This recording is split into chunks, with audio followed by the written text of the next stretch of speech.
कधीच नाही चुकणार तुमचे फेवरेट टीव्ही शोज झी5 सोबत, तेही एकदम फ्री।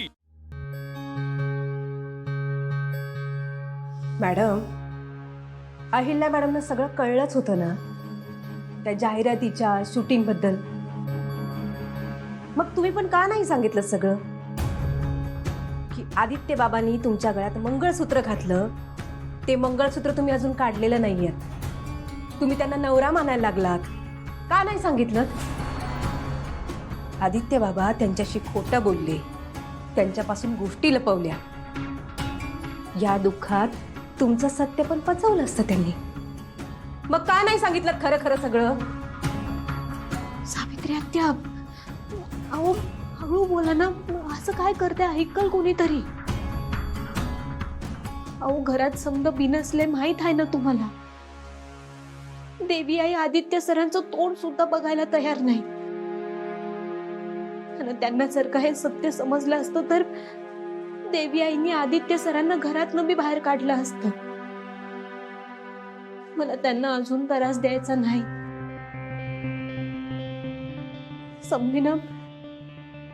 समधी माझीच चूक आहे, माझ्यामुळेच झालंय समद। त्या दिवशी जाहिरातीच्या शूटिंगच्या लग्नात आदित्य सर बसणार आहेत हे मला माहित असून सुद्धा मी नाही म्हणलं असतं तर बरं झालं असतं। मी नाही म्हणलं असतं ना तर आता हे समजा झालंच नसतं।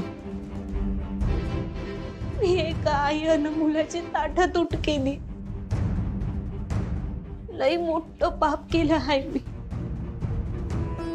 सावित्री आत्या, मला देवानं ना फक्त एक संधी द्यायला पाहिजे, आई आणि मुलाला परत एकत्र आणायची। देवी आई आदित्य सरांशी प्रेमानं वागू दे, आधीसारखं वागू दे। हे जर का झालं ना सावित्री आत्या की बस झालं, मग मला आयुष्यात दुसरं काय बी नको। मी खरंच सांगते, दुसरं काय बी नको। सावित्री आत्या, तुमचंच बघा ना, तुम्हाला जेव्हा हे सत्य समजलं, माझं सत्य समजलं, तेव्हा तुम्ही बी कसं वागलात माझ्याशी, किती बदललात तुम्ही। ते मागे पूजेच्या दिवशी आदित्य सर माझ्या बरोबर पूजेला बसले तेव्हा बघितलं ना देवी आईंना किती चिडल्या होत्या त्या। आणि त्यांना जर का मी हे लगीन खरं मानलंय, हे सत्य त्यांना समजलं तर काय होईल? ह्यो समजा विचार केला आदित्य सरांचा, देवी आईंचा, बाचा, किर्लोस्कर घराचा विचार केला ना, म्हणून फक्त गप्प बसले हो मी। सावित्री आत्या,